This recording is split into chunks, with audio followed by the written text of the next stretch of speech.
ਸਤਨਾਮ ਸ਼੍ਰੀ ਵਾਹਿਗੁਰੂ ਸਾਹਿਬ JIO. ਇਕ ਮਨ ਪੁਰਖ ਧਿਆਏ ਬਰਦਾਤਾ, ਸੰਤ ਸਹਾਰ ਸਦਾ ਵਿਖਿਆਤਾ। ਤਾਸ ਚਰਨ ਲੈ ਹਿਰਦੈ ਬਸਾਵੋ, ਤੋ ਪਰਮ ਗੁਰੂ ਨਾਨਕ ਗੁਣ ਗਾਵੋ। ਗਾਵੋ ਗੁਣ ਪਰਮ ਗੁਰੂ ਸੁਖ ਸਾਗਰ, ਦੁਰਤ ਨਿਵਾਰਨ ਸ਼ਬਦ ਸਰੇ। ਗਾਵੈ ਗੰਭੀਰ ਧੀਰ ਮਦ ਸਾਗਰ, ਜੋਗੀ ਜੰਗਮ ਧਿਆਨ ਧਰੇ। ਗਾਵਹਿ ਇੰਦਰਾਦ ਭਗਤ ਪ੍ਰਹਿਲਾਦਕ, ਆਤਮ ਰਸ ਜਿਨ ਜਾਣਿਓ। ਕਵ ਕਲ ਸੋ ਜਸ ਗਾਵੋ ਗੁਰੂ ਨਾਨਕ, ਰਾਜ ਜੋਗ ਜਿਨ ਮਾਣਿਓ। ਕਹਾ ਬੁੱਧ ਪ੍ਰਭ ਤੁਛ ਹਮਾਰੀ, ਬਰਨ ਸਕਹ ਮਹਿਮਾ ਜੋ ਤਿਹਾਰੀ। ਹਮ ਨਾ ਸਕਤ ਕਰ ਸਿਫਤ ਤੁਮਾਰੀ, ਆਪ ਲਿਹੋ ਤੁਮ ਕਥਾ ਸੁਧਾਰੀ। ਸਤਨਾਮ ਸ਼੍ਰੀ ਵਾਹਿਗੁਰੂ ਸਾਹਿਬ ਜੀ। ਆਸਾ ਮਹੱਲਾ ਪਹਿਲਾ। ਸੁਣ ਵੱਡਾ ਆਖੈ ਸਭ ਕੋਇ, ਕੇਵਡ ਵੱਡਾ ਡੀਠਾ ਹੋਇ। ਕੀਮਤ ਪਾਏ ਨ ਕਹਿਆ ਜਾਏ, ਕਹਿਣ ਵਾਲੇ ਤੇਰੇ ਰਹੇ ਸਮਾਏ। ਸੁਣ ਵੱਡਾ ਆਖੈ ਸਭ ਕੋਇ। ਵਾਹਿਗੁਰੂ ਜੀ ਕਾ ਖਾਲਸਾ, ਵਾਹਿਗੁਰੂ ਜੀ ਕੀ ਫਤਿਹ। ਆਪ ਸਭ ਸੰਗਤਾਂ ਵੱਡੇ ਭਾਗਾਂ ਵਾਲੇ ਹੋ। ਧੰਨ ਸਤਿਗੁਰੂ ਸਾਹਿਬ ਸ੍ਰੀ ਗੁਰੂ ਗ੍ਰੰਥ ਸਾਹਿਬ ਮਹਾਰਾਜ ਜੀ ਦੀ ਬਾਣੀ ਦੀ ਚੱਲ ਰਹੀ ਲੜੀਵਾਰ ਕਥਾ ਵਿਚਾਰ ਰੋਜ਼ਾਨਾ ਸ਼੍ਰਵਣ ਕਰਦੇ ਹੋ। ਸਤਿਗੁਰੂ ਮਹਾਰਾਜ ਜੀ ਨੇ ਅਪਾਰ ਕਿਰਪਾ ਬਖਸ਼ਿਸ਼ ਮਿਹਰਾਮਤ ਕਰਕੇ ਰਹਿਰਾਸ ਸਾਹਿਬ ਜਿੱਥੋਂ ਆਰੰਭ ਹੁੰਦੀ ਹੈ, ਇੱਕ ਜਿਹੜਾ ਸ਼ਬਦ ਹੈ ਉਸ ਦੀ ਵਿਚਾਰ ਆਪ ਸਾਰੀਆਂ ਸੰਗਤਾਂ ਨੇ ਪਿਛਲੇ ਦੀਵਾਨਾਂ ਦੇ ਵਿੱਚ ਸ਼੍ਰਵਣ ਕੀਤੀ ਸੀ। ਸੋ ਰਹਿਰਾਸ ਸਾਹਿਬ ਦਾ ਇਹ ਦੂਸਰਾ ਸ਼ਬਦ ਆਰੰਭ ਹੁੰਦਾ ਹੈ, ਆਸਾ ਮਹੱਲਾ ਪਹਿਲਾ। ਅਸਲ ਦੇ ਵਿੱਚ ਇਹ ਜਿਹੜਾ ਸ਼ਬਦ ਹੈ ਇਹ ਆਸਾ ਰਾਗ ਦੇ ਵਿੱਚ ਵੀ ਆਉਂਦਾ ਹੈ, ਪਰ ਉੱਥੇ ਇਸ ਸ਼ਬਦ ਦੇ ਜਿਹੜੇ ਬਹੁਤ ਜ਼ਿਆਦਾ ਭੇਦ ਨੇ। ਜਿਵੇਂ ਕਿ ਆਸਾ ਰਾਗ ਦੇ ਵਿੱਚ ਸਤਿਗੁਰੂ ਮਹਾਰਾਜ ਜੀ ਨੇ ਇਸ ਸ਼ਬਦ ਦਾ ਮੰਗਲ ਵੀ ਕੀਤਾ ਹੈ। ਮਹਾਰਾਜ ਜੀ ਨੇ ਏਕੋ ਓੰਕਾਰ ਸਤਿਗੁਰ ਪ੍ਰਸਾਦ ਮਹਾਰਾਜ ਜੀ ਵਸਤੂ ਨਿਰਦੇਸ਼ ਮੰਗਲ ਕਰਦੇ ਨੇ। ਫਿਰ ਰਾਗ ਆਸਾ ਮਹੱਲਾ ਪਹਿਲਾ ਚੌਪਦੇ ਕਰ ਦੂਜਾ। ਤਾਂ ਇਸ ਪ੍ਰਕਾਰ ਫਿਰ ਅੱਗੇ ਹੋਰ ਵੀ ਜਿਹੜੇ ਇਸ ਸ਼ਬਦ ਦੇ ਵਿੱਚ ਭੇਦ ਮਹਾਰਾਜ ਜੀ ਨੇ ਰੱਖੇ ਹੋਏ ਨੇ। ਇਸ ਸ਼ਬਦ ਦੀ ਜਿਹੜੀ ਉਥਾਨਕਾ ਹੈ ਸੋ ਸਤਿਗੁਰੂ ਮਹਾਰਾਜ ਜੀ ਨੂੰ ਜਦੋਂ ਮਾਤਾ ਨਾਨਕੀ ਜੀ ਨੇ ਪੁੱਛਿਆ ਸੀਗਾ ਕਿ ਸਤਿਗੁਰੂ ਮਹਾਰਾਜ ਜੀ ਤੁਸੀਂ ਉਸ ਪਰਮੇਸ਼ਰ ਵਾਹਿਗੁਰੂ ਜੀ ਦੇ ਸਰੂਪ ਬਾਰੇ ਕਥਨ ਕਰੋ, ਤਾਂ ਸਤਿਗੁਰੂ ਮਹਾਰਾਜ ਜੀ ਨੇ ਉਸ ਪਰਮੇਸ਼ਰ ਵਾਹਿਗੁਰੂ ਜੀ ਦੇ ਸਰੂਪ ਦੇ ਬਾਰੇ ਮਹਾਰਾਜ ਜੀ ਇਸ ਸ਼ਬਦ ਵਿੱਚ ਕਥਨ ਕਰਦੇ ਨੇ। ਮਾਤਾ ਨਾਨਕੀ ਜੀ ਨੇ ਪੁੱਛਿਆ ਸੀਗਾ ਕਿ ਮਹਾਰਾਜ ਜੀ ਉਸ ਪਰਮੇਸ਼ਰ ਵਾਹਿਗੁਰੂ ਜੀ ਦਾ ਸਰੂਪ ਕਿਸ ਪ੍ਰਕਾਰ ਹੈ, ਉਸ ਪਰਮੇਸ਼ਰ ਵਾਹਿਗੁਰੂ ਜੀ ਦਾ ਜਿਹੜਾ ਸਰੂਪ ਹੈ ਉਹ ਕਿਸ ਤਰ੍ਹਾਂ ਦਾ ਹੈ। ਤੇ ਸਤਿਗੁਰੂ ਮਹਾਰਾਜ ਜੀ ਭੈਣ ਨਾਨਕੀ ਜੀ ਨੂੰ ਦੱਸਦੇ ਨੇ ਕਿ ਉਸ ਪਰਮੇਸ਼ਰ ਵਾਹਿਗੁਰੂ ਜੀ ਦਾ ਜਿਹੜਾ ਸਰੂਪ ਹੈ ਉਹ ਕਿਸ ਤਰ੍ਹਾਂ ਦਾ ਹੈ, ਔਰ ਉਹ ਪਰਮੇਸ਼ਰ ਵਾਹਿਗੁਰੂ ਹੈ ਜਿਹੜਾ ਉਹ ਕਿੱਡਾ ਕੁ ਹੈ। ਤੇ ਸਤਿਗੁਰੂ ਮਹਾਰਾਜ ਜੀ ਫਿਰ ਦੱਸਦੇ ਹੋਏ ਮਹਾਰਾਜ ਜੀ ਆਸਾ ਮਹੱਲਾ ਪਹਿਲਾ ਦੇ ਸਰਲੇਖ ਹੇਠ ਸੱਚੇ ਪਾਤਸ਼ਾਹ ਮਹਾਰਾਜ ਜੀ ਬਾਣੀ ਉਚਾਰਦੇ ਹੋਏ ਕਹਿ ਰਹੇ ਨੇ। ਸੁਣ ਵੱਡਾ ਆਖੈ ਸਭ ਕੋਇ। ਸਤਿਗੁਰੂ ਮਹਾਰਾਜ ਜੀ ਕਹਿੰਦੇ ਨੇ ਕਿ ਇਹ ਭੈਣ ਨਾਨਕੀ ਜੀ ਤੁਸੀਂ ਸੁਣਨਾ ਕਰੋ ਕਿ ਹਰ ਕੋਈ ਉਸ ਨੂੰ ਵੱਡਾ ਆਖਦਾ ਹੈ, ਕਿ ਜਿਸ ਨੇ ਵੀ ਸੁਣਿਆ ਹੈ ਨਾ ਉਹ ਇਹੀ ਆਖਦਾ ਕਿ ਉਹ ਪਰਮੇਸ਼ਰ ਵਾਹਿਗੁਰੂ ਹੈ ਜਿਹੜਾ ਉਹ ਬਹੁਤ ਵੱਡਾ ਹੈ, ਉਹਦਾ ਅੰਤ ਨਹੀਂ ਪਾਇਆ ਜਾ ਸਕਦਾ। ਕਿਉਂਕਿ ਆਪਾਂ ਗੁਰਬਾਣੀ ਪੜ੍ਹਦੇ ਹਾਂ ਨਾ ਤਾਂ ਸਤਿਗੁਰੂ ਮਹਾਰਾਜ ਜੀ ਦੇ ਅਨੇਕਾਂ ਪ੍ਰਮਾਣ ਮਿਲ ਜਾਂਦੇ ਨੇ। ਜਿਵੇਂ ਸਤਿਗੁਰੂ ਮਹਾਰਾਜ ਜੀ ਪਹਿਲੇ ਪਾਤਸ਼ਾਹ ਵੀ ਮਾਰੂ ਰਾਗ ਦੇ ਵਿੱਚ ਸਤਿਗੁਰੂ ਮਹਾਰਾਜ ਜੀ ਕਹਿੰਦੇ ਨੇ ਵੱਡਾ ਵੱਡਾ ਆਖਾ ਸਭ ਕੋਈ, ਗੁਰ ਬਿਨ ਸੂਝੀ ਕਿਨੈ ਨਾ ਹੋਈ। ਕਿ ਹਰ ਕੋਈ ਹੈ ਜਿਹੜਾ ਉਹ ਵੱਡਾ ਹੀ ਵੱਡਾ ਆਖਦਾ ਕਿ ਉਹ ਪਰਮੇਸ਼ਰ ਵਾਹਿਗੁਰੂ ਹੈ ਜਿਹੜਾ ਉਹ ਵੱਡਾ ਹੈ। ਜਿਵੇਂ ਸਤਿਗੁਰੂ ਮਹਾਰਾਜ ਜੀ ਨੇ ਕਿਹਾ ਹੈ ਕਿ ਨੇਤ ਨੇਤ ਕਥੰਤ ਵੇਦ ਹੈ। ਸੋ ਵੇਦ ਵੀ ਨੇ ਜਿਹੜੇ ਉਹ ਸਿਰਫ ਨਮਸਕਾਰ ਹੀ ਕਰਦੇ ਨੇ, ਜਾਂ ਕਹਿ ਲਈਏ ਕਿ ਵੇਦ ਵੀ ਇਹੀ ਗੱਲ ਕਹਿੰਦੇ ਨੇ ਭਾਈ ਕਿ ਉਹ ਪਰਮੇਸ਼ਰ ਵਾਹਿਗੁਰੂ ਹੈ ਜਿਹੜਾ ਉਹਦਾ ਅੰਤ ਨਹੀਂ ਕਿਹਾ ਜਾ ਸਕਦਾ, ਉਹਦਾ ਅੰਤ ਨਹੀਂ ਪਾਇਆ ਜਾ ਸਕਦਾ। ਜਾਂ ਕਹਿ ਲਓ ਕਿ ਇਹ ਬਿਆਨ ਕਰਨਾ ਕਿ ਪਰਮੇਸ਼ਰ ਵਾਹਿਗੁਰੂ ਕਿੱਡਾ ਕੁ ਹੈ, ਇਹ ਵੇਦਾਂ ਦੇ ਵੀ ਵੱਸ ਦੀ ਗੱਲ ਨਹੀਂ ਹੈ। ਕੇਵਡ ਵੱਡਾ ਡੀਠਾ ਹੋਏ। ਸਤਿਗੁਰੂ ਮਹਾਰਾਜ ਜੀ ਕਹਿੰਦੇ ਨੇ ਕਿ ਭਾਈ ਜਿਹਨੇ ਭਾਈ ਪਰਮੇਸ਼ਰ ਵਾਹਿਗੁਰੂ ਜੀ ਨੂੰ ਦੇਖਿਆ ਹੋਵੇ ਨਾ, ਤਾਂ ਉਹ ਦੱਸ ਸਕਦਾ ਕਿ ਪਰਮੇਸ਼ਰ ਵਾਹਿਗੁਰੂ ਜੀ ਕਿੱਡਾ ਕੁ, ਉਹਨਾਂ ਦਾ ਬਲ ਕਿੱਡਾ ਕੁ ਹੈ, ਉਹਨਾਂ ਦਾ ਹਸਤੀ ਸਰੂਪ ਕਿੱਡਾ ਕੁ ਹੈ। ਕਿ ਸਤਿਗੁਰੂ ਮਹਾਰਾਜ ਜੀ ਦੀ ਬਾਣੀ ਦਾ ਪ੍ਰਵਾਨ ਹੈ, ਕਹੋ ਕਬੀਰ ਗੂੰਗਾ ਗੁੜ ਖਾਇਆ, ਪੁੱਛੇ ਤੇ ਕਿਆ ਕਹੀਏ। ਹੁਣ ਪਰਮੇਸ਼ਰ ਵਾਹਿਗੁਰੂ ਕਿੱਡਾ ਕੁ ਵੱਡਾ ਹੈ ਨਾ, ਉਸ ਦੇ ਬਾਰੇ ਕਿਹਾ ਨਹੀਂ ਜਾ ਸਕਦਾ। ਤੇ ਜੇ ਕਿਹਾ ਜਾਵੇ ਨਾ ਤਾਂ ਉਹ ਇਸ ਪ੍ਰਕਾਰ ਹੋ ਜਾਂਦਾ ਹੈ ਵੀ ਜਿਵੇਂ ਕਿਸੇ ਗੂੰਗੇ ਵਿਅਕਤੀ ਨੇ ਗੁੜ ਖਾਧਾ ਹੋਵੇ ਤੇ ਉਹਨੂੰ ਸਵਾਦ ਪੁੱਛਿਆ ਜਾਵੇ ਤਾਂ ਉਹ ਨਹੀਂ ਦੱਸ ਸਕਦਾ। ਤੇ ਉਸ ਪਰਮੇਸ਼ਰ ਵਾਹਿਗੁਰੂ ਦੇ ਗੁਣ ਵੀ ਨੇ ਜਿਹੜੇ ਉਹ ਇੰਨੇ ਬੇਅੰਤ ਨੇ ਕਿ ਉਹਦੀ ਹਸਤੀ ਬਾਰੇ ਅੰਦਾਜ਼ਾ ਵੀ ਨਹੀਂ ਲਗਾਇਆ ਜਾ ਸਕਦਾ ਕਿ ਉਹਦੀ ਹਸਤੀ ਹੈ ਜਿਹੜੀ ਉਹ ਕਿੱਡੀ ਕੁ ਵੱਡੀ ਹੈ ਤੇ ਉਹ ਪਰਮੇਸ਼ਰ ਵਾਹਿਗੁਰੂ ਕਿੱਡਾ ਕੁ ਵੱਡਾ ਹੈ। ਕੇਵੜ ਵੱਡਾ ਡੀਠਾ ਹੋਏ। ਸਤਿਗੁਰੂ ਮਹਾਰਾਜ ਜੀ ਕਹਿੰਦੇ ਨੇ ਭਾਈ ਜੇਕਰ ਕਿਸੇ ਨੇ ਡੀਠਾ ਨਾਮ ਦੇਖਿਆ ਹੋਵੇ ਨਾ ਤਾਂ ਹੀ ਕੋਈ ਕਹਿ ਸਕਦਾ ਹੈ। ਕੀਮਤ ਪਾਏ ਨ ਕਹਿਆ ਜਾਏ। ਸਤਿਗੁਰੂ ਮਹਾਰਾਜ ਜੀ ਕਹਿੰਦੇ ਨੇ ਭਾਈ ਕਿ ਉਹ ਪਰਮੇਸ਼ਰ ਵਾਹਿਗੁਰੂ ਹੈ ਨਾ ਜਿਹੜਾ ਉਹ ਬਹੁਤ ਬੇਅੰਤ ਹੈ, ਉਹ ਕੀਮਤ ਪਾ ਕਰਕੇ ਵੀ ਨਹੀਂ ਕਿਹਾ ਜਾ ਸਕਦਾ। ਉਹ ਪਰਮੇਸ਼ਰ ਵਾਹਿਗੁਰੂ ਇਤਨਾ ਵੱਡਾ ਹੈ। ਜਾਂ ਕਹਿ ਲਓ ਕਿ ਕੀਮਤ ਪਾਏ ਨਾ ਕਹਿਆ ਜਾਏ, ਕਿ ਨਾ ਤਾਂ ਉਹਦੀ ਕੀਮਤ ਪਾਈ ਜਾਂਦੀ ਹੈ ਤੇ ਨਾ ਹੀ ਉਹਨੂੰ ਕਿਹਾ ਜਾ ਸਕਦਾ ਹੈ। ਜਿਵੇਂ ਸਤਿਗੁਰੂ ਮਹਾਰਾਜ ਜੀ ਪੰਜਵੇਂ ਪਾਤਸ਼ਾਹ ਗਰੀਬ ਨਵਾਜ ਗੁਰੂ ਅਰਜਨ ਸਾਹਿਬ ਸੱਚੇ ਪਾਤਸ਼ਾਹ ਮਹਾਰਾਜ ਜੀ ਵੀ ਕਹਿੰਦੇ ਨੇ ਨਾ, ਕੀਮਤ ਕੌਣ ਕਰੇ ਤੇਰੀ ਕਰਤੇ ਪ੍ਰਭ ਅੰਤ ਨਾ ਪਾਰਾ ਵਾਰੀ। ਕਿ ਭਾਈ ਉਸ ਪਰਮੇਸ਼ਰ ਵਾਹਿਗੁਰੂ ਦੀ ਕਰਤੇ ਦੀ ਕੀਮਤ ਨਹੀਂ ਪਾਈ ਜਾ ਸਕਦੀ, ਕੀਮਤ ਪਾਏ ਨਾ ਕਹਿਆ ਜਾਏ। ਸਤਿਗੁਰੂ ਮਹਾਰਾਜ ਗਰੀਬ ਨਿਵਾਜ ਸੱਚੇ ਪਾਤਸ਼ਾਹ ਮਹਾਰਾਜ ਜੀ ਪਹਿਲੇ ਪਾਤਸ਼ਾਹ ਸਾਨੂੰ ਸਮਝਾਉਂਦੇ ਹੋਏ ਕਹਿ ਰਹੇ ਨੇ ਕਿ ਭਾਈ ਉਸ ਪਰਮੇਸ਼ਰ ਵਾਹਿਗੁਰੂ ਦੀ ਕੀਮਤ ਨਹੀਂ ਪਾਈ ਜਾ ਸਕਦੀ। ਉਹਦੇ ਸਰੂਪ ਨੂੰ ਵਰਣਨ ਕਰਨਾ ਜਿਹੜਾ ਉਹ ਬਹੁਤ ਹੀ ਕਠਿਨ ਕੰਮ ਹੈ, ਬਹੁਤ ਹੀ ਮੁਸ਼ਕਲ ਕੰਮ ਹੈ। ਉਸ ਪਰਮੇਸ਼ਰ ਵਾਹਿਗੁਰੂ ਦੇ ਸਰੂਪ ਨੂੰ ਕਥਨ ਕਰਨਾ। ਕਹਿਣੇ ਵਾਲੇ ਤੇਰੇ ਰਹੇ ਸਮਾਏ। ਸਤਿਗੁਰੂ ਮਹਾਰਾਜ ਜੀ ਗਰੀਬ ਨਿਵਾਜ ਸਤਿਗੁਰੂ ਗੁਰੂ ਨਾਨਕ ਸਾਹਿਬ ਸੱਚੇ ਪਾਤਸ਼ਾਹ ਮਹਾਰਾਜ ਜੀ ਦੱਸਦੇ ਨੇ ਕਿ ਕਹਿਣ ਵਾਲੇ ਤੇਰੇ ਰਹੇ ਸਮਾਏ। ਜਿਨ੍ਹਾਂ ਨੇ ਉਸ ਪਰਮੇਸ਼ਰ ਵਾਹਿਗੁਰੂ ਦੇ ਸਰੂਪ ਦੀ ਗੱਲ ਕੀਤੀ ਆ ਨਾ, ਜਾਂ ਕਹਿ ਲਈ ਉਹਦੇ ਸਰੂਪ ਨੂੰ ਵਰਣਨ ਕਰਨ ਲੱਗੇ ਨੇ ਨਾ, ਸਤਿਗੁਰੂ ਮਹਾਰਾਜ ਕਹਿੰਦੇ ਭਾਈ ਉਹ ਉਸ ਦੇ ਵਿੱਚ ਹੀ ਸਮਾ ਗਏ ਨੇ। ਕਹਿਣਾ ਵਾਲੇ ਤੇਰੇ ਰਹੇ ਸਮਾਏ, ਜਿਹੜੇ ਕਹਿਣ ਵਾਲੇ ਸੀਗੇ ਨਾ, ਜਿਨ੍ਹਾਂ ਨੇ ਤੇਰੇ ਸਰੂਪ ਨੂੰ ਵਰਣਨ ਕਰਨਾ ਚਾਹਿਆ ਕਿ ਹੇ ਪਰਮੇਸ਼ਰ ਵਾਹਿਗੁਰੂ ਜੀ, ਉਹ ਤੁਹਾਡੇ ਸਰੂਪ ਦਾ ਅੰਤ ਨਹੀਂ ਪਾ ਸਕੇ, ਉਹ ਤੁਹਾਡੇ ਵਿੱਚ ਹੀ ਅਭੇਦ ਹੋ ਗਏ। ਵੱਡੇ ਮੇਰੇ ਸਾਹਿਬਾ ਗਹਿਰ ਗੰਭੀਰਾ ਗੁਣੀ ਗਹੀਰਾ, ਕੋਏ ਨਾ ਜਾਣੈ ਤੇਰਾ ਕੀਤਾ ਕੇਵੜ ਚੀਰਾ ਰਹਾਉ। ਸਤਿਗੁਰੂ ਮਹਾਰਾਜ ਜੀ ਕਹਿੰਦੇ ਨੇ ਕਿ ਭਾਈ ਉਹ ਜਿਹੜਾ ਮੇਰਾ ਪਰਮੇਸ਼ਰ ਵਾਹਿਗੁਰੂ ਹੈ ਨਾ, ਵੱਡੇ ਮੇਰੇ ਸਾਹਿਬਾ, ਕਿ ਹੇ ਪਰਮੇਸ਼ਰ ਵਾਹਿਗੁਰੂ ਜੀ ਤੁਸੀਂ ਆਪ ਹੀ ਉਹ ਜਿਹੜੇ ਸਾਰਿਆਂ ਤੋਂ ਵੱਡੇ ਹੋ। ਗਹਿਰ ਨਾਮ ਹੁੰਦਾ ਜਿਹੜੇ ਡੂੰਘੇ ਹੁੰਦੇ ਨੇ, ਗੰਭੀਰਾ ਜਿਹੜੇ ਸਾਰੇ ਗੁਣਾਂ ਦੇ ਜਿਹਨੂੰ ਆਪਾਂ ਕਹਿ ਲਈਏ ਕਿ ਗਹੀਰਾ ਨੇ, ਸਮੁੰਦਰ ਨੇ ਜਿਹੜੇ। ਕੋਏ ਨਾ ਜਾਣਾ ਤੇਰਾ ਕੀਤਾ ਕੇਵੜ ਚੀਰਾ। ਸੱਚੇ ਪਾਤਸ਼ਾਹ ਮਹਾਰਾਜ ਕਹਿੰਦੇ ਭਾਈ ਕੋਈ ਨਹੀਂ ਜਾਣਦਾ ਉਸ ਪਰਮੇਸ਼ਰ ਵਾਹਿਗੁਰੂ ਦਾ ਕਿੱਡਾ ਕੁ ਵੱਡਾ ਚੀਰਾ ਹੈ, ਚੀਰਾ ਨਾਮ ਵਿਸਥਾਰ ਦਾ। ਸੋ ਕਈ ਵਿਦਵਾਨਾਂ ਨੇ ਵੱਖੋ ਵੱਖਰੇ ਅਰਥ ਕੀਤੇ ਨੇ ਚੀਰਾ ਸ਼ਬਦ ਦੇ।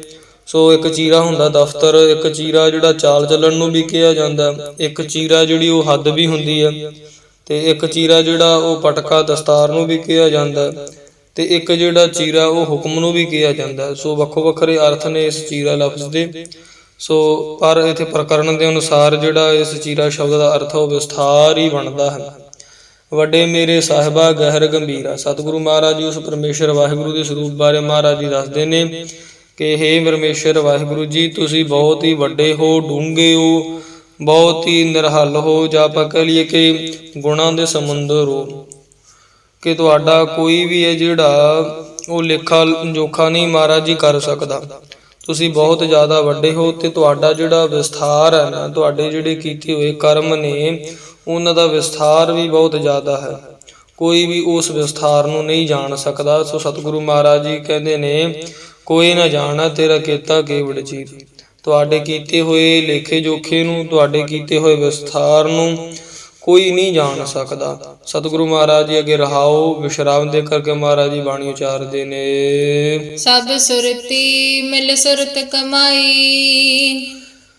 ਹੁਣ ਸੁਰਤੀ ਹੈ, ਜਿਹੜਾ ਸੁਰਤੀ ਪਾਠ ਆਪਾਂ ਕਰਦੇ ਹਾਂ ਨਾ, ਤੇ ਸੁਰਤੀ ਪਾਠ ਸਭ ਸੁਰਤੀ ਮਿਲ ਸੁਰਤ ਕਮਾਈ। ਸੁਰਤੀ ਨਾਮ ਹੈ ਜਿਹੜਾ ਉਹ ਵੇਦਾਂ ਦੇ ਪਾਠੀਆਂ ਦਾ ਕਹਿ ਲਈਏ, ਜਾਂ ਸੁਰਤੀ ਨਾਮ ਹੈ ਜਿਹੜਾ ਉਹ ਗਿਆਨੀਆਂ ਦਾ ਕਹਿ ਲਈਏ। ਸਭ ਸੁਰਤੀ ਮਿਲ ਸੁਰਤ ਕਮਾਈ।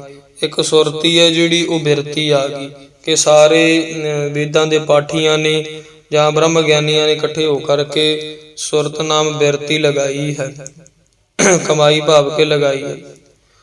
ਸੋ ਜਿੰਨੇ ਵੀ ਬਿਰਤੀਆਂ ਟਿਕਾਉਣ ਵਾਲੇ ਨੇ, ਸਾਰੇ ਬਿਰਤੀਆਂ ਟਿਕਾਉਣ ਵਾਲਿਆਂ ਨੇ ਇੱਕ ਥਾਂ ਤੇ ਇਕੱਠੇ ਹੋ ਕਰਕੇ ਵਾਰੋ ਵਾਰੀ ਆਪੋ ਆਪਣੀ ਬਿਰਤੀ ਟਿਕਾਈ ਹੈ। ਤੇ ਪਰ ਫਿਰ ਵੀ ਸੱਚੇ ਪਾਤਸ਼ਾਹ ਮਹਾਰਾਜ ਜੀ ਕਹਿੰਦੇ ਨੇ ਸਭ ਕੀਮਤ ਮਿਲ ਕੀਮਤ ਪਾਈ। ਸਾਰੇ ਕੀਮਤ ਪਾਉਣ ਵਾਲੇ ਜਿਹੜੇ ਜਵਾਰੀ ਨੇ ਨਾ, ਜਿਹੜੇ ਹਰ ਚੀਜ਼ ਨੂੰ ਖਰੀਦ ਸਕਦੇ ਨੇ, ਸਾਰੇ ਜੋਤਸ਼ੀਆਂ ਨੇ ਰਲ ਮਿਲ ਕਰਕੇ ਤੁਹਾਡੀ ਕੀਮਤ ਪਾਈ ਹੈ। ਜਾਂ ਕਹਿ ਲਈਏ ਕੀਮਤ ਕਿ ਕਿਹਨੇ ਤੁਹਾਡੀ ਕੀਮਤ ਪਾਈ ਹੈ, ਅਰਥਾਤ ਕਿਸੇ ਨੇ ਵੀ ਉਸ ਪਰਮੇਸ਼ਰ ਵਾਹਿਗੁਰੂ ਦੀ ਨਾ ਜਿਹੜੀ ਉਹ ਮਰਿਆਦਾ ਦਾ ਅੰਤ ਨਹੀਂ ਪਾਇਆ, ਉਹਦੀ ਕੀਮਤ ਨਹੀਂ ਪਾਈ ਜਾ ਸਕਦੀ।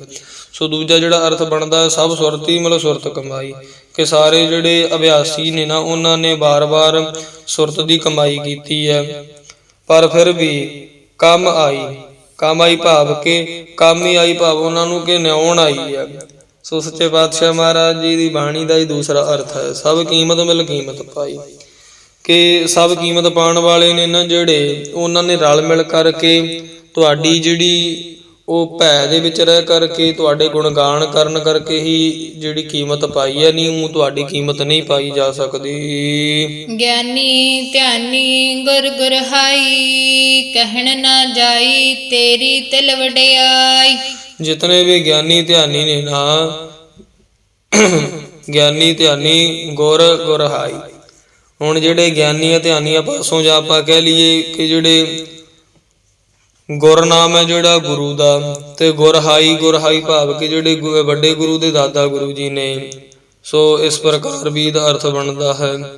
ਜਾਂ ਕਹਿ ਲਈਏ ਗੁਰੂ ਅਤੇ ਗੁਰਾਂ ਦੇ ਜੋ ਗੁਰਹਾਈ ਭਾਵ ਕੇ ਗੁਰ ਭਾਈ ਨੇ, ਜਾਂ ਆਪਾਂ ਕਹਿ ਲਈਏ ਚਾਚਾ ਗੁਰੂ ਨੇ, ਤੇ ਗੁਰਹਾਈ ਭਾਵ ਕੇ ਜਿਹੜੇ ਗੁਰੂ ਦੇ ਗੁਰ ਭਾਈ ਨੇ।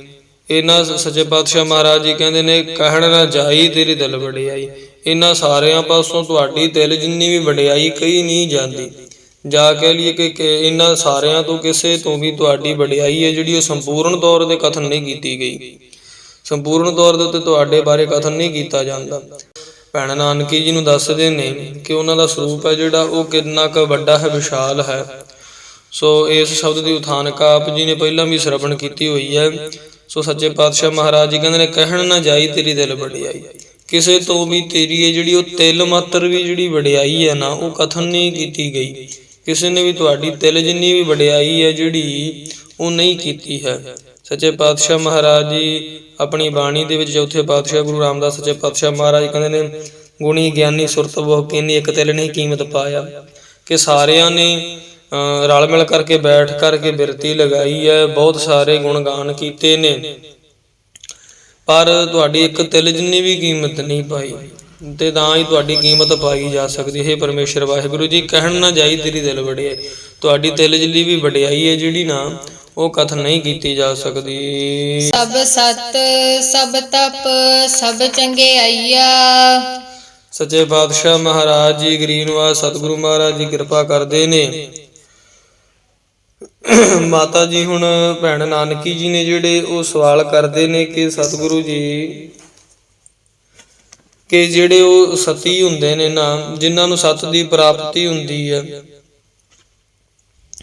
ਜਿਹੜੇ ਤਪੀ ਹੁੰਦੇ ਨੇ ਜਿਨ੍ਹਾਂ ਨੂੰ ਤਪ ਦੀ ਪ੍ਰਾਪਤੀ ਹੁੰਦੀ ਹੈ, ਜਿਹੜੇ ਚੰਗਿਆਂ ਨੂੰ ਜੋ ਚੰਗਿਆਈ ਦੀ ਪ੍ਰਾਪਤੀ ਹੁੰਦੀ ਹੈ, ਜਿਹੜੇ ਸਿੱਧ ਨੇ ਜਿਨ੍ਹਾਂ ਨੂੰ ਸਿੱਧੀਆਂ ਦੀ ਪ੍ਰਾਪਤੀ ਹੁੰਦੀ ਹੈ, ਜਿਹੜੇ ਮਹਾਂਪੁਰਸ਼ ਨੂੰ ਉਹਨਾਂ ਦੀ ਵਡਿਆਈ ਦੀ ਪ੍ਰਾਪਤੀ ਹੁੰਦੀ ਹੈ, ਇਹ ਆਪਣੇ ਆਪ ਪ੍ਰਾਪਤ ਹੋ ਜਾਂਦੀਆਂ ਨੇ ਜਾਂ ਪਰਮੇਸ਼ਰ ਦੀ ਕਿਰਪਾ ਦੇ ਨਾਲ ਪ੍ਰਾਪਤ ਹੁੰਦੀਆਂ ਨੇ। ਸੋ ਸੱਚੇ ਪਾਤਸ਼ਾਹ ਮਹਾਰਾਜ ਜੀ ਫਿਰ ਭੈਣ ਨਾਨਕੀ ਜੀ ਦੇ ਮਾਤਾ ਨਾਨਕੀ ਜੀ ਦੇ ਇਹਨਾਂ ਪ੍ਰਸ਼ਨਾਂ ਦੇ ਜਵਾਬ ਦਿੰਦੇ ਨੇ। ਸੱਚੇ ਪਾਤਸ਼ਾਹ ਮਹਾਰਾਜ ਕਹਿੰਦੇ ਨੇ ਭਾਈ ਸਭ ਸਤ ਸਭ ਤਪ ਸਭ ਚੰਗਿਆਈ ਆ।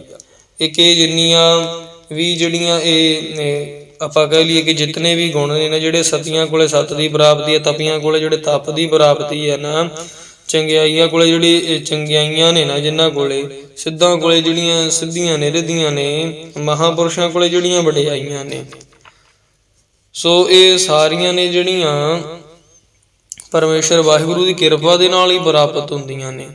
ਸੱਚੇ ਪਾਤਸ਼ਾਹ ਮਹਾਰਾਜ ਜੀ ਕਹਿੰਦੇ ਨੇ ਨਾ ਕਿ ਸਭ ਸਤ, ਸਭ ਤਪ, ਸਭ ਚੰਗਿਆਈਆ, ਕਿ ਇਹ ਜਿਹੜੀਆਂ ਸਾਰੀਆਂ ਹੀ ਚੀਜ਼ਾਂ ਨੇ ਉਹ ਪਰਮੇਸ਼ਰ ਵਾਹਿਗੁਰੂ ਦੀ ਕਿਰਪਾ ਦੇ ਨਾਲ ਹੀ ਪ੍ਰਾਪਤ ਹੋ ਜਾਂਦੀਆਂ ਨੇ। ਸਿੱਧਾ ਪੁਰਖਾ ਕੀਆ ਵਡਿਆਈਆ, ਕਿ ਜਿਤਨੇ ਵੀ ਸਿੱਧ ਹੋਏ ਨੇ, 84 ਸਿੱਧ ਨੇ ਜਿਹੜੇ, ਉਹ ਮੰਨੇ ਜਾਂਦੇ ਨੇ ਕਿ 84 ਸਿੱਧਾਂ ਨੂੰ ਜਿੰਨੀਆਂ ਵੀ ਰਿੱਧੀਆਂ ਸਿੱਧੀਆਂ ਪ੍ਰਾਪਤ ਨੇ ਨਾ, ਜਾਂ ਆਪਾਂ ਕਹਿ ਲਈਏ ਕਿ ਮਹਾਂਪੁਰਸ਼ਾਂ ਨੂੰ ਜਿਹੜੀ ਵਡਿਆਈ ਪ੍ਰਾਪਤ ਹੁੰਦੀ ਹੈ, ਇਹ ਸਾਰੀ ਪਰਮੇਸ਼ਰ ਵਾਹਿਗੁਰੂ ਦੀ ਕਿਰਪਾ ਦੇ ਨਾਲ ਹੀ ਪ੍ਰਾਪਤ ਹੁੰਦੀ ਹੈ। ਉਹਦੀ ਕਿਰਪਾ ਤੋਂ ਬਿਨਾਂ ਕੁਝ ਵੀ ਪ੍ਰਾਪਤ ਨਹੀਂ ਹੋ ਸਕਦਾ। ਤਦ ਬਿਨ ਸਿੱਧੀ ਕਿਨੈ ਨ ਪਾਈਆ, ਸੱਚੇ ਪਾਤਸ਼ਾਹ ਮਹਾਰਾਜ ਜੀ ਕਿਰਪਾ ਕਰਦੇ ਨੇ ਕਿ ਭਾਈ ਉਸ ਪਰਮੇਸ਼ਰ ਵਾਹਿਗੁਰੂ ਦੀ ਕਿਰਪਾ ਤੋਂ ਬਿਨਾਂ ਨਾ ਕਿਸੇ ਨੇ ਵੀ ਕੋਈ ਰਿੱਧੀਆਂ ਸਿੱਧੀਆਂ ਨਹੀਂ ਪਾਈਆਂ, ਕਿਸੇ ਨੂੰ ਵੀ ਪ੍ਰਾਪਤ ਨਹੀਂ ਹੋਈਆਂ। ਤਦ ਬਿਨ ਸਿੱਧੀ ਕਿਨੈ ਨਾ ਪਾਈਆ, ਕਿ ਹੇ ਪਰਮੇਸ਼ਰ ਵਾਹਿਗੁਰੂ ਜੀ, ਤੁਹਾਡੀ ਕਿਰਪਾ ਤੋਂ ਬਿਨਾਂ ਨਾ ਕਦੇ ਕਿਸੇ ਨੂੰ ਸਿੱਧੀ ਪ੍ਰਾਪਤ ਹੋਈ ਹੈ ਤੇ ਨਾ ਹੀ ਹੋ ਸਕਦੀ ਹੈ। ਹਾਂ, ਉਹ ਗੱਲ ਵੱਖਰੀ ਹੈ ਕਿ ਜੇ ਪਰਮੇਸ਼ਰ ਵਾਹਿਗੁਰੂ ਜੀ ਕਿਰਪਾ ਕਰ ਦੇਣ ਤਾਂ ਬੰਦੇ ਕੋਲੇ ਰਿੱਧੀਆਂ ਵੀ ਆ ਜਾਂਦੀਆਂ ਨੇ, ਸਿੱਧੀਆਂ ਵੀ ਆ ਜਾਂਦੀਆਂ ਨੇ, ਖਜ਼ਾਨੇ ਭਰ ਜਾਂਦੇ ਨੇ। ਉਹ ਜਿਹੜੀ ਕਿਰਪਾ ਹੈ ਉਹ ਪਰਮੇਸ਼ਰ ਵਾਹਿਗੁਰੂ ਦੀ ਹੈ। ਤੇ ਜੇ ਹੁਣ ਪਰਮੇਸ਼ਰ ਵਾਹਿਗੁਰੂ ਦੀ ਕਿਰਪਾ ਨਾ ਹੋਵੇ, ਸੋ ਜਿਸਨੂੰ ਤੂੰ ਜਾਣਾ ਹੈ ਸੋਈ ਜਨ ਜਾਣ, ਕਿ ਜਿਹਦੇ ਉੱਤੇ ਪਰਮੇਸ਼ਰ ਵਾਹਿਗੁਰੂ ਜੀ ਕਿਰਪਾ ਕਰ ਦੇਣ ਨਾ, ਫਿਰ ਉਹਨੂੰ ਸਾਰੇ ਜਾਣਨ ਲੱਗ ਜਾਂਦੇ ਨੇ।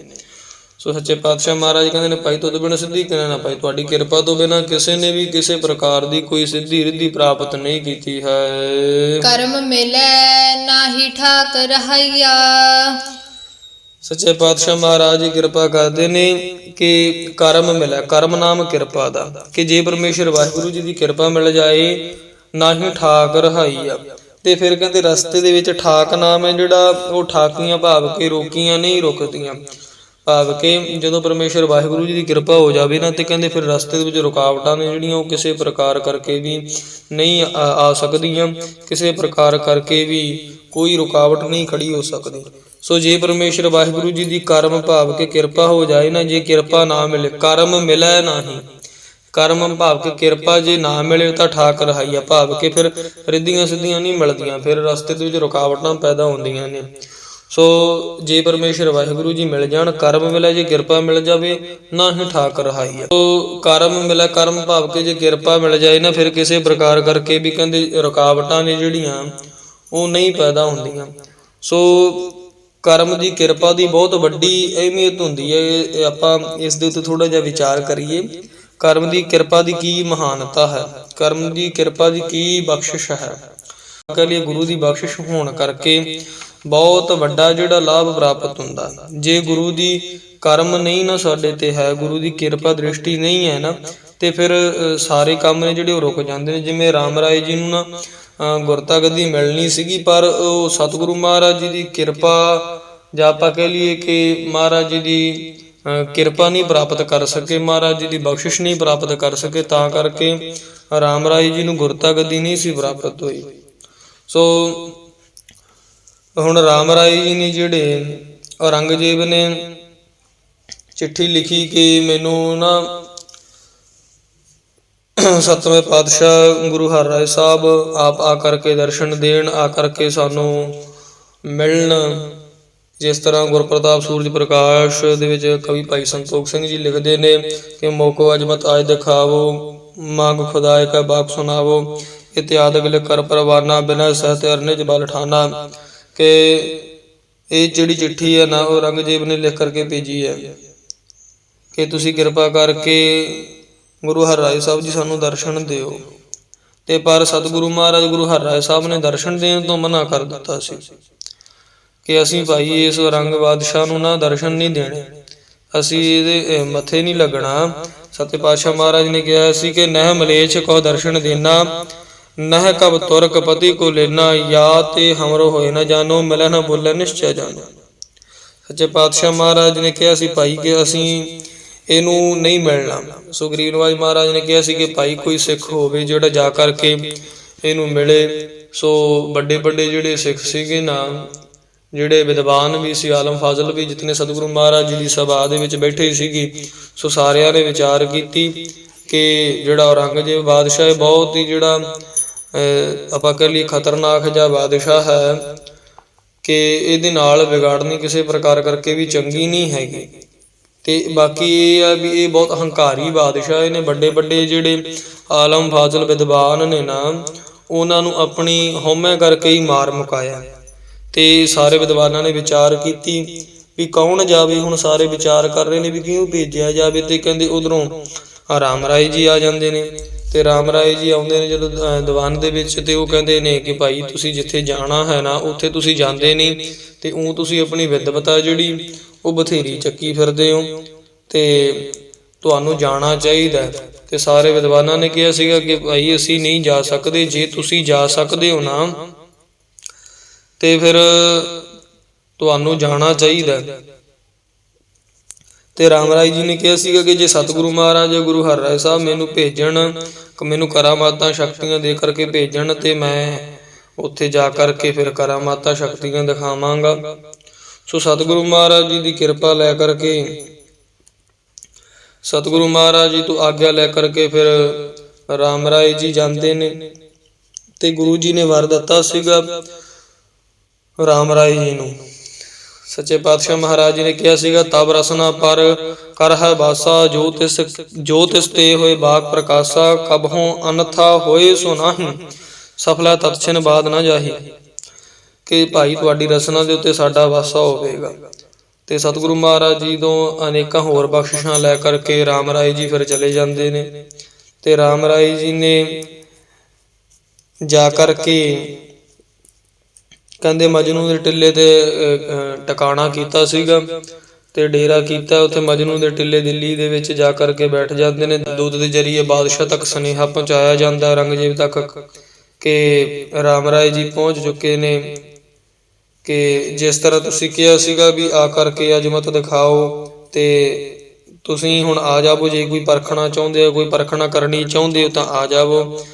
ਤੇ ਸਤਿਗੁਰੂ ਮਹਾਰਾਜ ਨੇ, ਗੁਰੂ ਹਰਿਰਾਏ ਸਾਹਿਬ ਸੱਚੇ ਪਾਤਸ਼ਾਹ ਮਹਾਰਾਜ ਜੀ ਨੇ ਮੈਨੂੰ ਜਿੰਨੀ ਸ਼ਕਤੀਆਂ ਦੇ ਕਰਕੇ ਭੇਜਿਆ ਹੈ। ਸੋ ਇਸ ਪ੍ਰਕਾਰ ਹੁਣ ਮਨ ਦੇ ਵਿੱਚ ਵਿਚਾਰ ਹੈ ਜਿਹੜਾ ਉਹ ਔਰੰਗਜ਼ੇਬ ਕਰਦਾ ਕਿ ਪਿਓ ਤੇ ਪੁੱਤਰ ਦੇ ਵਿੱਚ ਕੋਈ ਫਰਕ ਨਹੀਂ ਨਾ ਹੁੰਦਾ। ਚਲੋ ਕੋਈ ਗੱਲ ਨਹੀਂ, ਜੇ ਇਹਨਾਂ ਦੇ ਪਿਤਾ ਜੀ ਨਹੀਂ ਆਏ, ਜੇ ਇਹ ਆਪ ਆ ਗਏ ਨੇ ਤੇ ਤਾਂ ਵੀ ਕੋਈ ਗੱਲ ਨਹੀਂ। ਤੇ ਹੁਣ ਰਾਮ ਰਾਏ ਜੀ ਨੂੰ ਪਰਖਣ ਵਾਸਤੇ ਨਾ ਇਤਿਹਾਸ ਕਹਿੰਦਾ ਵੀ ਕੁੱਲ ਮਿਲਾ ਕਰਕੇ ਉੱਥੇ 360 ਨੇ ਜਿਹੜੀਆਂ ਉਹ ਕਰਾਮਾਤਾਂ ਰਾਮ ਰਾਏ ਜੀ ਨੇ ਦਿਖਾਈਆਂ ਨੇ, ਛੋਟੀਆਂ ਤੇ ਵੱਡੀਆਂ। ਕੁੱਲ ਮਿਲਾ ਕੇ 72 ਕਰਾਮਾਤਾਂ ਨੇ ਜਿਹੜੀਆਂ ਉਹ ਮੁੱਖ ਗਿਣੀਆਂ ਗਈਆਂ ਨੇ ਸਾਰੀਆਂ। ਕੁੱਲ ਮਿਲਾ ਕਰਕੇ ਉਹ 360 ਕਰਾਮਾਤਾਂ ਨੇ ਜਿਹੜੀਆਂ ਉਹ ਰਾਮ ਰਾਏ ਜੀ ਨੇ ਦਿਖਾਈਆਂ ਨੇ। ਸੋ ਉਹਨਾਂ ਦੇ ਵਿੱਚ ਇੱਕ ਜਿਹੜੀ ਕਰਾਮਾਤ ਸੀਗੀ ਨਾ, ਉਹ ਕਰਾਮਾਤ ਸੀਗੀ ਜਿਹੜੀ ਉਹ ਬਹੁਤ ਜ਼ਿਆਦਾ ਪ੍ਰਚਲਿਤ ਵੀ ਹੋਈ ਹੈ। ਰਾਮ ਰਾਏ ਜੀ ਨੂੰ ਪਰਖਣ ਵਾਸਤੇ ਇਹਨਾਂ ਕਹਿੰਦੇ ਬਾਦਸ਼ਾਹ ਨੇ ਇੱਕ ਜਿਹੜਾ ਬੱਕਰਾ ਸੀਗਾ ਉਹ ਉਹਨਾਂ ਦਾ ਭੋਜਨ ਕਰਨ ਵਾਸਤੇ ਭੇਜ ਦਿੱਤਾ ਕਿ ਤੁਸੀਂ ਇਸ ਬੱਕਰੇ ਦਾ ਭੋਜਨ ਕਰੋ। ਸੋ ਰਾਮ ਰਾਏ ਜੀ ਨੇ ਕੀ ਕੀਤਾ ਕਿ ਉਹ ਜਿਹੜਾ ਬੱਕਰਾ ਸੀਗਾ ਉਹਨੂੰ ਮਾਰ ਕਰਕੇ ਉਹਦੀ ਇੱਕ ਟੰਗ ਸੀਗੀ ਜਿਹੜੀ ਉਹ ਕਾਜੀ ਦੇ ਘਰ ਭੇਜ ਦਿੱਤੀ ਵੀ ਤੁਸੀਂ ਇਹ ਟੰਗ ਹੈ ਜਿਹੜੀ ਉਹ ਕਾਜੀ ਦੇ ਘਰ ਪਹੁੰਚਾ ਦਿਓ। ਇੱਕ ਟੰਗ ਕਾਜੀ ਦੇ ਘਰ ਪਹੁੰਚਾ ਦਿੱਤੀ ਤੇ ਬਾਕੀ ਦਾ ਜਿਹੜਾ ਬੱਕਰਾ ਸੀਗਾ ਉਹ ਖੱਲ ਦੇ ਵਿੱਚ ਲਪੇਟ ਕਰਕੇ ਰੱਖ ਦਿੱਤਾ। ਤੇ ਫਿਰ ਉਧਰੋਂ ਕਹਿੰਦੇ ਬਾਦਸ਼ਾਹ ਨੇ ਨਾ ਇਹ ਸੁਨੇਹਾ ਭੇਜ ਦਿੱਤਾ ਵੀ ਇਹ ਜਿਹੜਾ ਸੀਗਾ ਵੀ ਭਾਈ ਇਹ ਤਾਂ ਭੁਲੇਖੇ ਦੇ ਵਿੱਚ ਨਾ ਮੈਂ ਬੱਕਰਾ ਵੱਢ ਬੈਠਾ, ਤੇ ਇਹ ਜਿਹੜਾ ਬੱਕਰਾ ਸੀ ਉਹ ਮੇਰੇ ਨਾ ਸ਼ਹਿਜ਼ਾਦੇ ਮੇਰੇ ਪੁੱਤਰ ਦਾ ਸੀਗਾ। ਤੇ ਉਸ ਤੋਂ ਬਗੈਰ ਜਿਹੜਾ ਮੇਰਾ ਸ਼ਹਿਜ਼ਾਦਾ ਨਾ, ਮੇਰਾ ਇਹ ਜਿਹੜਾ ਪੁੱਤਰ ਹੈ ਨਾ, ਇਹ ਮਨ ਨਹੀਂ ਲਾਉਂਦਾ ਕਿ ਤੁਸੀਂ ਕਿਰਪਾ ਕਰਕੇ ਉਹ ਮੈਨੂੰ ਬੱਕਰਾ ਜਿਹੜਾ ਉਹ ਵਾਪਸ ਭੇਜੋ।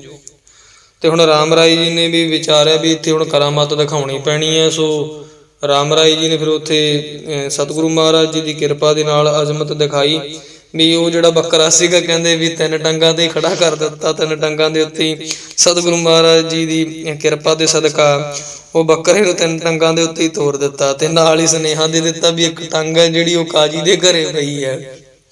ਇੱਕ ਟੰਗ ਹੈ ਜਿਹੜੀ ਉਹ ਬੱਕਰੇ ਦੀ, ਉਹ ਕਾਜੀ ਦੇ ਘਰੇ ਆ, ਉਹ ਕਾਜੀ ਨੇ ਖਾਧੀ ਆ। ਉਹ ਇੱਕ ਟੰਗ ਹੁਣ ਉਹਦੇ ਕੋਲੋਂ ਜਾ ਕੇ ਲਗਵਾ ਲਓ। ਸਾਡੇ ਕੋਲ 3 ਟੰਗਾਂ ਪਈਆਂ ਸੀਗੀਆਂ, ਅਸੀਂ ਇਸ ਨੂੰ ਹੈ ਜਿਹੜਾ ਉਹ ਖੜਾ ਕਰ ਦਿੱਤਾ।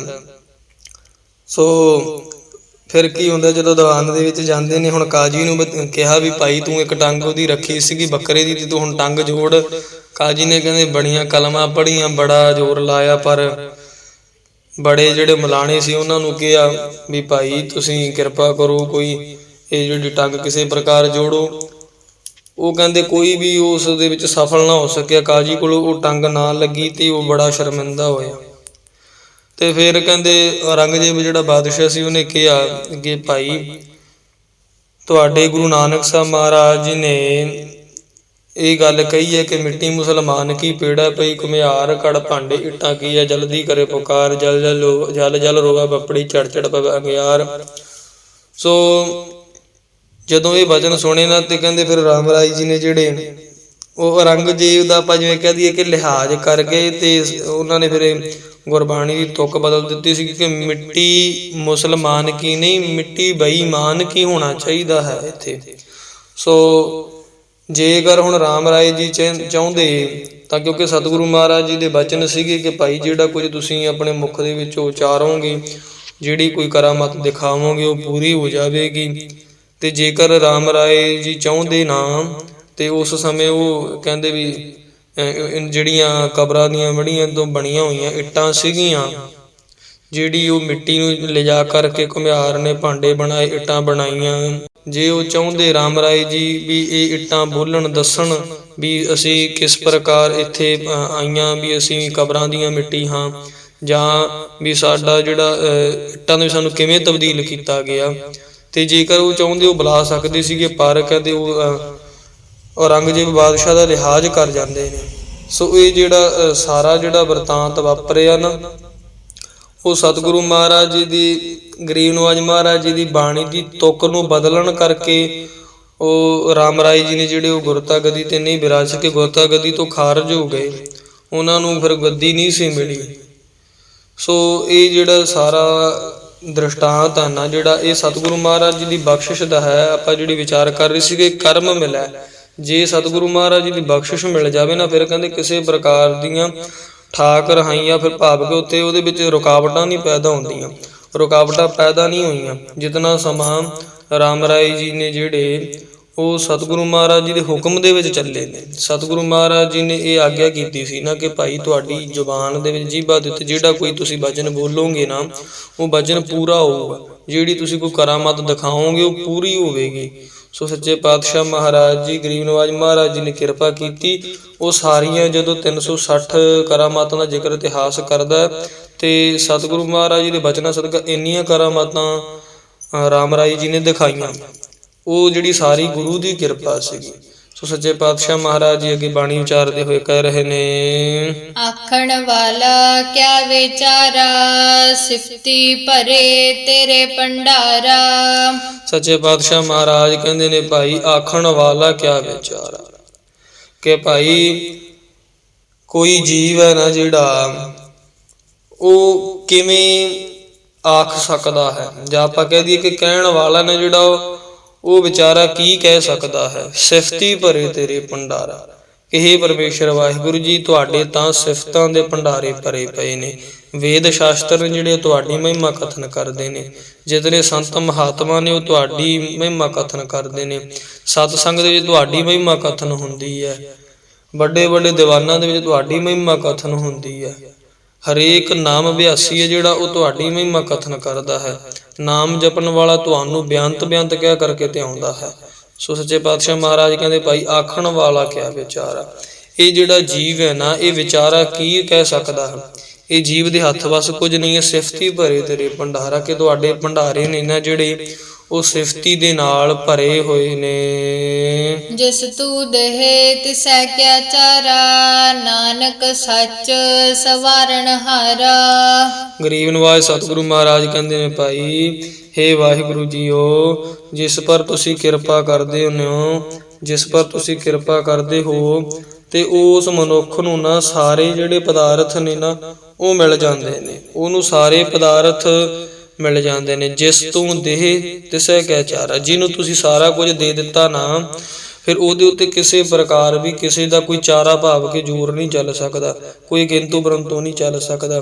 ਤੇ ਨਾਨਕ ਸੱਚ ਸਵਾਰਨ ਹਾਰਾ, ਸਤਿਗੁਰੂ ਗੁਰੂ ਨਾਨਕ ਸਾਹਿਬ ਮਹਾਰਾਜ ਜੀ ਕਥਨ ਕਰਦੇ ਨੇ ਕਿ ਹੇ ਸੱਚੇ ਪਰਮੇਸ਼ਰ ਵਾਹਿਗੁਰੂ ਜੀਓ, ਤੁਸੀਂ ਆਪ ਹੀ ਸਾਰਿਆਂ ਦੇ ਕੰਮ ਸਵਾਰਨ ਵਾਲੇ ਹੋ, ਕਿ ਤੁਸੀਂ ਸਾਰਿਆਂ ਦੇ ਜਿਹੜੇ ਕੰਮਾਂ ਦੇ ਵਿੱਚ ਪੈ ਰਹੀ ਜਿਹੜੀ ਵਿਘਨ ਹੈ ਨਾ, ਸਾਰਿਆਂ ਦੇ ਕੰਮਾਂ ਦੇ ਵਿੱਚ ਜਿਹੜੀ ਪੈ ਰਹੀ ਰੁਕਾਵਟ ਹੈ, ਤੁਸੀਂ ਆਪ ਹੀ ਉਸ ਨੂੰ ਦੂਰ ਕਰਦੇ ਹੋ।